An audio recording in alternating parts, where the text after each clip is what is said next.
ఇప్పుడు 4వ శ్లోకంలో గోకులంలో ఆయన ప్రదర్శించిన లీల చెబుతున్నారు. గోపాలం, ఎలాగో గోపాలాష్టకం అని పెట్టారుగా, పొరపాటో గ్రహపాటో కానీ ఈ శ్లోకం నిండా గోపాలుడే ఉంటాడు, గోవిందుడు కాదు. గోపాలం భూలీలా విగ్రహ గోపాలం కుల గోపాలం, గోపాలం కులభూలీలా విగ్రహ గోపాలం కుల గోపాలం, గోపీఖేళన గోవర్ధన ధృతి లీలాలాలిత గోపాలం, గోపీఖేళన గోవర్ధన ధృతి లీలాఖేళన గోపాలం, గోభిర్నిగదిత గోవింద స్ఫుటనామానం బహునామానం, గోభిర్నిగదిత గోవింద స్ఫుట నామానం బహునామానం, గోధీ గోచర దూరం ప్రణమత గోవిందం పరమానందం, ప్రణమత గోవిందం పరమానందం. గోపాలం, ఆయన గోపాలుడు, గోవుల్ని పాలించాడు, అందరికీ తెలుసు. భూలీలా విగ్రహ గోపాలం, భూమి మీద లీలా విగ్రహ రూపంలో గోపాలుడుగా పుట్టాడు. లేకపోతే వైకుంఠంలో ఉండే ఆదినారాయణమూర్తి, అనంత శయనమూర్తి, అఖిల సాక్షిమూర్తి, అఖండ తపోమూర్తి, ఆయనే అవతారమూర్తి అయ్యారు. భూలీలా విగ్రహ గోపాలం కుల గోపాలం, ఆయన కుటుంబము కులము కూడా గోపాల కులమే, అందులోనే పుట్టాడు.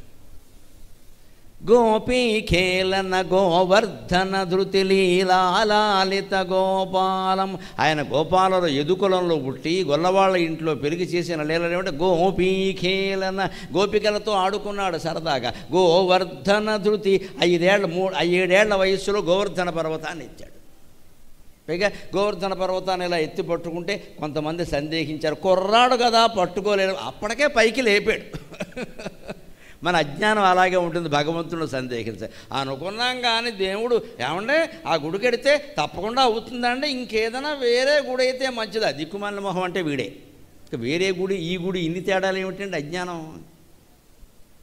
ఈ గుడి మానగారు ఇంకో గుడికి వెళ్ళిపోవాలి. ఇప్పుడు అంటే మహిమంతా గుళ్ళో ఉంటుందమ్మా, గుండెల్లో మహిమ ఉంటుందని మీరు నమ్మగలిగినప్పుడే భగవతత్వం మీకు అర్థమవుతుందమ్మా.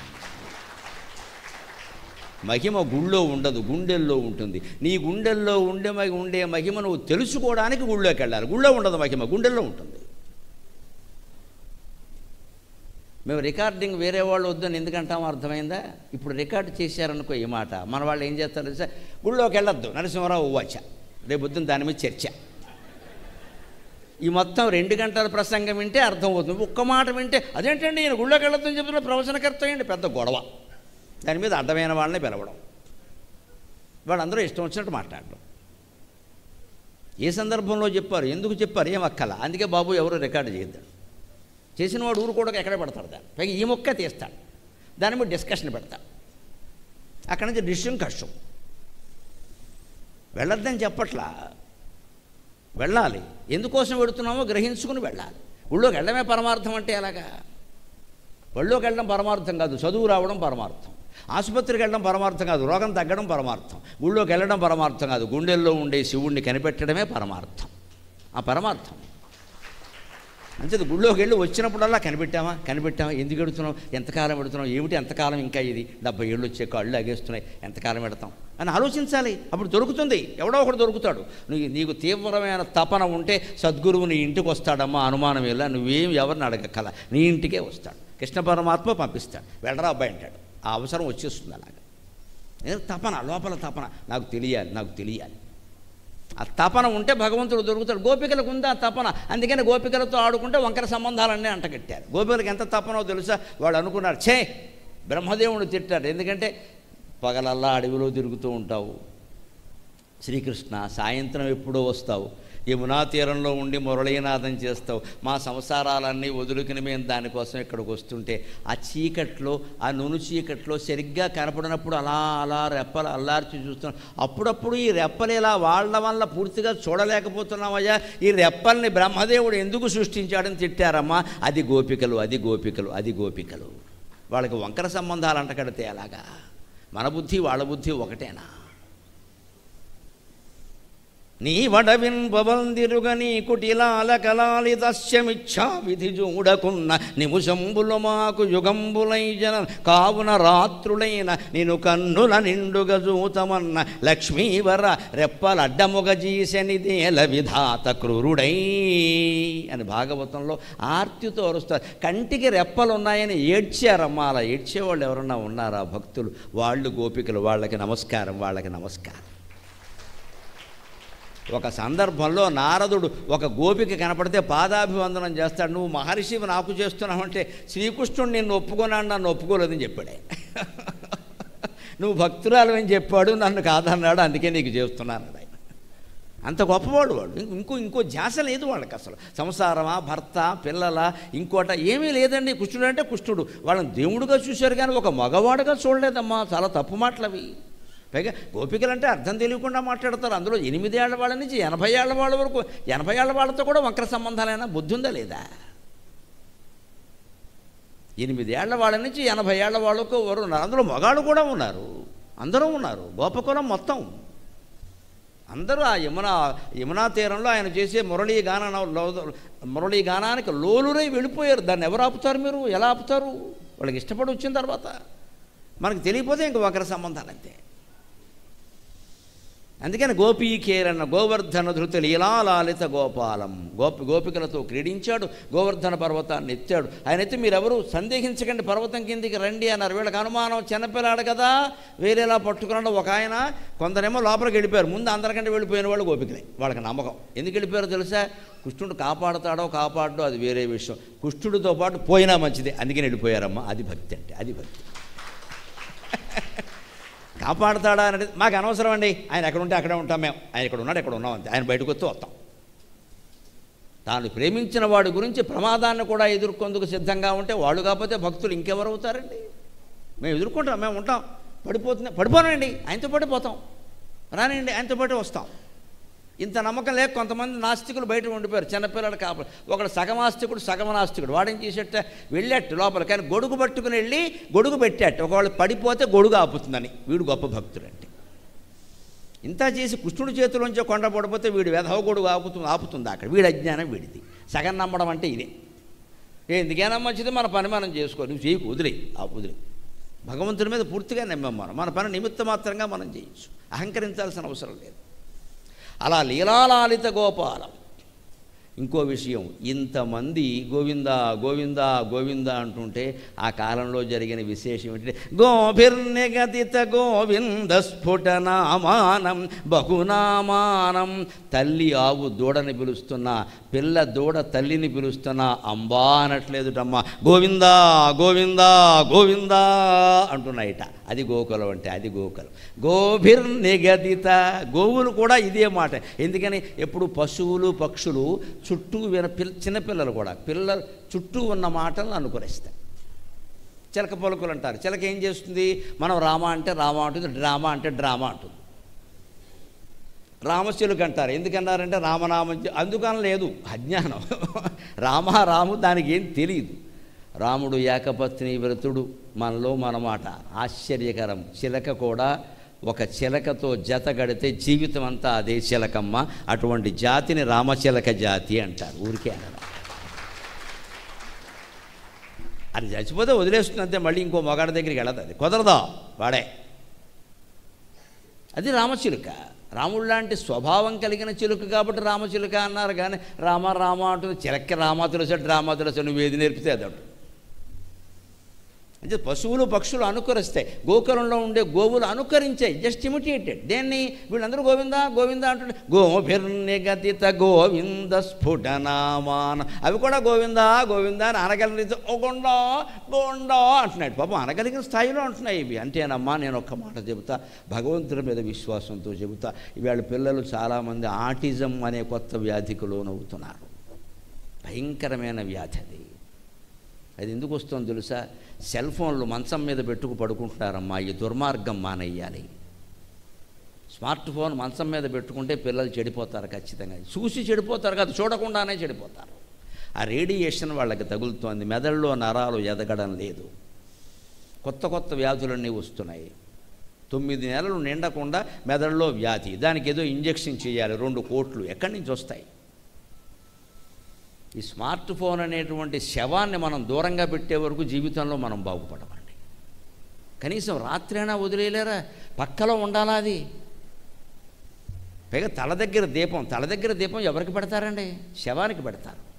మనం తలగడ దగ్గర పెట్టుకుంటున్నాం, దీపం ఉన్న ఫోన్ బుద్ధి ఉందా? దూరంగా పారేయలేమా? అర్ధరాత్రి అప్పుడు ఫోన్ చేస్తారండి. సక్రమ సంబంధాలు అయితే అక్కడ అర్ధరాత్రి ఫోన్లు ఉండవు. మన కాంక్షలు, మన సరదాలు, ఎవడో మిస్ అయిపోతాడేమో, ఎవరితో మిస్ అయిపోతుంది, ఎదవ గొడవలు ఇవన్నీ కూడా. వెంటనే స్పందించకపోతే సంబంధాలు దెబ్బతిన్నాయి. ఎదవ సంబంధాలు, మానవ సంబంధాల కోసం చూడొద్దండి. మాధవ సంబంధం ఒక్కటే నిజమైన సంబంధం. మానవ సంబంధాలు ఎప్పుడూ పోయేవే. సంయోగ విప్రయోగ అంతా మరణాంతంచి జీవితం అంటాడు రామచంద్రమూర్తి రామాయణంలో. నువ్వు ఎవరితో ఎంత అనుబంధం పెంచుకున్నా తెగిపోతుంది ఖచ్చితంగా. భార్యాభర్తలు ఇద్దరు సీతారాముల్లాగే చాలా గొప్పగా ఉండొచ్చమ్మా. కానీ 70 ఏళ్ళు వచ్చాక ఎవరో ఒకరు ముందు వెళ్ళిపోతున్నారా లేదా? రెండో వారు ఆ వియోగాన్ని భరిస్తున్నారా లేదా? తప్పదు కదా. సంయోగ విప్రయోగ అంతా ఏదో విడాకులు గొడవలు కాదండి. సక్రమంగా ఉన్నా సరే వియోగం తప్పదు. ఏం చేస్తారు? అంచేది ఏం చేయాలి? వియోగానికి ముందే సిద్ధంగా ఉండాలి. అంతేగాని ఆవిడతో కలిసి కాఫీ తాగుతుంటే నువ్వు పోయినా నాకేమీ బాధ లేదు అనకూడదు. మళ్ళీ కాఫీ ఎవరు విషం ఇస్తారు. ఆ మాట నోటమ్మట రాకూడదు, లోపల ఉండాల్సింది అదే. భార్యకైనా అదే ఉండాలి. మీరు లేకపోతే నాకు ఈ ప్రపంచం లేదు అని అన్నా సరే ఆయన లేని ప్రపంచాన్ని కూడా చూడ్డాన్ని అలవాటు చేసుకోవాలమ్మా. మా ఇళ్లలో పూర్వం బాల వితంతువులను చూసావమ్మా, అలాగే బతికారు. 9 ఏళ్ళప్పుడు భర్త పోతే 90 ఏళ్ల వరకు బతికినామండి. మా ఇంట్లోనే చూశాను నేను. మా నాన్నగారి మేనత్త. మా అమ్మ ఎంత గొప్పదంటే అత్తగారినే చూడట్లేదు ఇప్పుడు ఎవరు. తండ్రి భర్త మేనత్తను కూడా మా అమ్మ చూసింది. భర్త మేనత్త ఎక్కడికి ఆవిడ బాలవిత్తంతో ఎక్కడికి పోతుంది? మా నాన్నగారు తెచ్చింటూ మరి ఎక్కడ పోయి ఆయన మేనలుడు ఎవరు చూస్తారు? ఆయనకి భర్త లేడు, పిల్లలు ఎవరూ లేరు. మా ఇంట్లో ఉంది. మా అమ్మ ఎంత సేవ చేసిందో. చివరికి ఆవిడ ప్రాణం 90 ఏళ్ళకి పోతుంటే మా అమ్మ పుట్టింటికి వెడితే ఈవిడ అందరూ అది వచ్చే వరకు నేను పోనందట. తిరిగి మా అమ్మ వచ్చాకే పోయింది ఆవిడ. ఆ అనుబంధం నా కూతురు లాంటిదేనివే నీవు లేనిదే నేను పోను అని మా అమ్మ వచ్చాకే 90 ఏళ్ల వయస్సులో పోయింది. అంతవరకు బోడు సేవ చేసింది ఇంట్లో. అటువంటి అనుబంధాలు ఉండేవి పూర్వం. అటువంటి అనుబంధాలే దూరం అయిపోయాయి కదా. ఇవాళ ఏముందండి, లింగు లిటుకు అదవ సంబంధం. చదువు మొదలవగానే కాలేజీ పాఠశాలకు పోయాడు, తర్వాత హాస్టల్కి పోయాడు, తర్వాత అమెరికా పోయాడమ్మా. ఎక్కడున్నాడు? ఎక్కడ? ఏమి సంబంధాలు? ఇదో సంబంధమా? ఏదో బురద బంధం ఇది. దీని గురించి బాధపడడానికి దాని గురించి బాధపడద్దని చెబుతున్నారు ఇక్కడ స్పష్టంగా. ఆ గోవులు కూడా ఏదో రకంగా అనుకరించి గోవింద అన్నట్టే పసిపిల్లలకి చిన్నతనం నుంచి మీరు అక్కడ ఉండి గోవింద నామాన్ని నేర్పండి. నమ శివాయ నమో నారాయణాయ శ్రీమాత్రే నమః. మీరు నిరంతరం పైకి నామాన్ని జపించండి, వారికి కూడా అలవాటు అవుతుంది. అప్పుడు గోవులు అన్నట్టే పసిపిల్లలు అంటారండి. గోవిందుడు కాపాడుతాడు వాడు.